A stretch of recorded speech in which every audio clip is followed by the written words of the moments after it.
নমস্কার বন্ধুরা, আমার চ্যানেল সুমিতার পাঠশালা অ্যান্ড রেসিপিতে আপনাদের স্বাগত জানাই। আজ আমি তৈরি করছি কড়াই পনির। আপনারা হোটেল রেস্টুরেন্টে এই পনির অনেক সময় খেয়ে থাকেন, খেতে খুবই ভালো লাগে। এইভাবে আপনারা একবার বাড়িতে তৈরি করে দেখবেন, আশা করি ভালো লাগবে আপনাদের। এই কড়াই পনির তৈরি করবার জন্য প্রথমে আমি একটু আদাগুলোকে কুচিয়ে নিয়ে মিক্সার গ্রাইন্ডারের জারের মধ্যে দিয়ে দিলাম। আর এর মধ্যে দিয়ে দিচ্ছি একটা গোটা পেঁয়াজ, বড় পেঁয়াজ, গোটা পেঁয়াজ দিয়ে দিলাম। আর 7-8 কোয়া রসুন আর 4টে লাল কাঁচা লঙ্কা। এখানে কাঁচা লঙ্কা আপনারা সবুজও দিতে পারেন, লাল দিতে পারেন ইচ্ছে মতো। আর ঝালটা আপনারা আপনাদের স্বাদ অনুযায়ী দেবেন। হ্যাঁ, সব কিছু দিয়ে আমি একটু ঘুরিয়ে নিচ্ছি। আর এই রান্নাটা আমি করছি সর্ষের তেলে, আপনারা চাইলে সাদা তেলেও করতে পারেন। সর্ষের তেল দিলে টেস্টটা ভালো হয়। এবার চৌকো করে কেটে নিয়েছি পেঁয়াজ আর ক্যাপসিকাম। আর এখানে পনিরটাকেও আমি ছোটো ছোটো করে টুকরো করে নিচ্ছি। তেল গরম হয়ে গেছে। এই গরম তেলের মধ্যে এবার আমি পেঁয়াজ আর ক্যাপসিকামটাকে দিয়ে ভালো করে একটু নেড়ে নিচ্ছি। এই পর্যায়ে মিডিয়াম টু হাই ফ্লেমের মধ্যেই রাখবো। ফ্লেমটা মিডিয়াম টু হাইয়ের মধ্যে রাখছি। আর ভালো করে একটু নেড়ে চেড়ে নিচ্ছি। খুব বেশি ভাজবো না, একটু হালকা মতো নেড়ে নেবো, একটু ক্রাঞ্চি ভাব থাকবে, তখন আমি এগুলোকে নামিয়ে দিচ্ছি। এই যে একটু নেড়ে নেবে, ব্যাস হয়ে গেল। এবার আমি এটাকে তুলে নিচ্ছি একটা পাত্রের মধ্যে। এই কড়াই পনির রুটি, পরোটা, ফ্রাইড রাইস, পোলাও, ভাত সব কিছুর সঙ্গে খেতে খুবই ভালো লাগে। এবার এই যে ভাজা তেলের মধ্যে আমি একটু ঘি দিয়ে দিলাম। ঘি অপশনাল, আপনারা নাও দিতে পারেন, যাতে ফ্লেভারটা ভালো আসে, এই জন্য ঘি দিলাম। এবার এর মধ্যে আমি কেটে রাখা পনিরগুলো দিয়ে একটু নেড়ে চেড়ে হালকা করে ভেজে নিলাম। এই পর্যায়ে ফ্লেমটা লো টু মিডিয়ামের মধ্যে রাখবো, কারণ হাই ফ্লেমে দিলে পনিরগুলো বেশি ভাজা হয়ে যাবে, খেতে ভালো লাগবে না। একটু নেড়ে চেড়ে নিচ্ছি। নেড়ে চেড়ে একটু লাল ভাব আসলে তখনই আমি এই পনিরগুলোকে তুলে নিচ্ছি। এই যে পনির ভাজা হয়ে গেল, পনির তুলে নিলাম।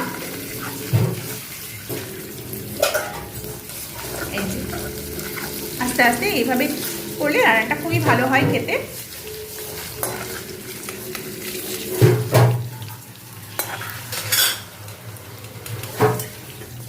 এবার এর মধ্যে আমি তেলের মধ্যে এবার ফোড়ন দিয়ে দেবো। ফোড়নে দিচ্ছি 2টো শুকনো লঙ্কা, একটা তেজপাতা।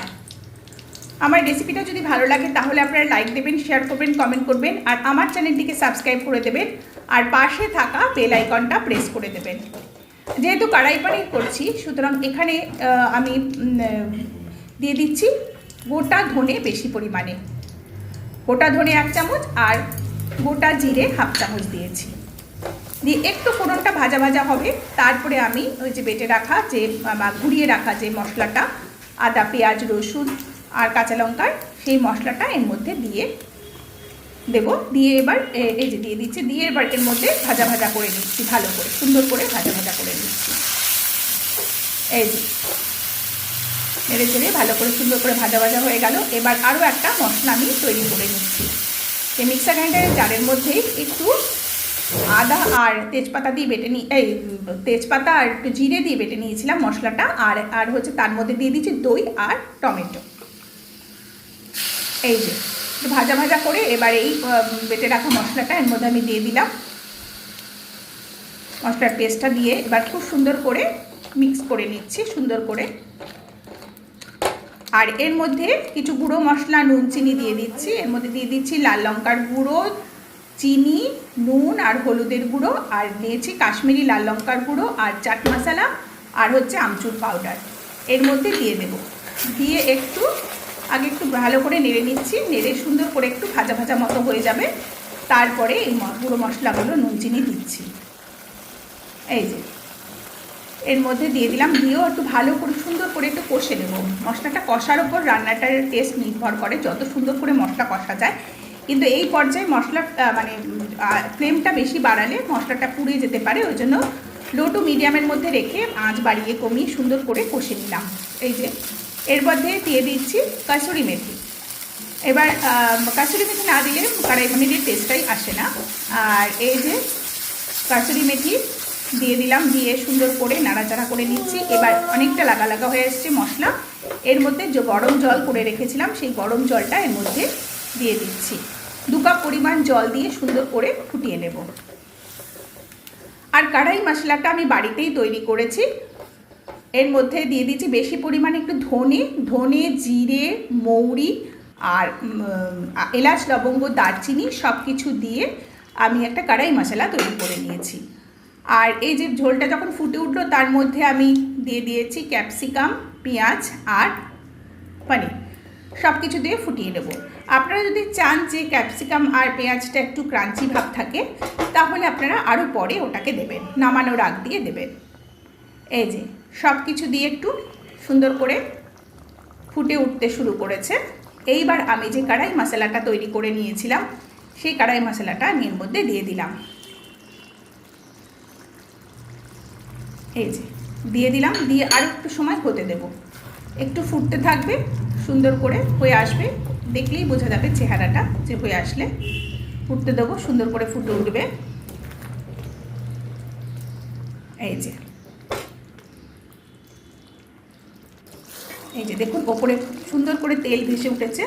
আমার এই কড়াই পনির প্রায় তৈরি হয়ে গেছে।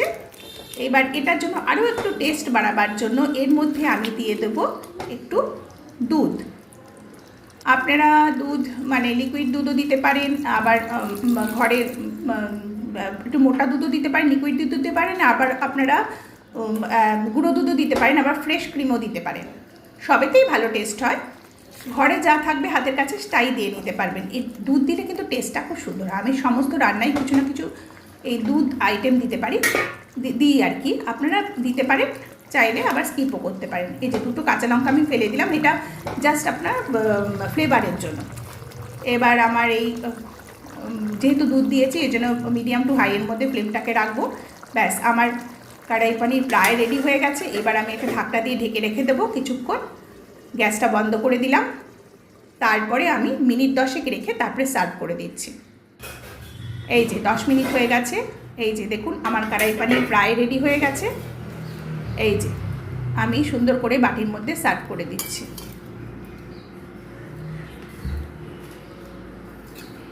এই যে আমার আজকের রেসিপি কড়াই পনির তৈরি হয়ে গেছে। এই যে এতক্ষণ আমার সঙ্গে থাকবার জন্য আপনাদের অসংখ্য অসংখ্য ধন্যবাদ। রাতে রুটির সাথে এই যে কড়াই পনির সুন্দর করে সার্ভ করে দিচ্ছি। দেখুন পনিরটা কত নরম হয়েছে, খুবই লোভনীয় হয়েছে খেতে। আপনারা ট্রাই করে দেখতে পারেন, আপনাদের অবশ্যই খেতে ভালো লাগবে।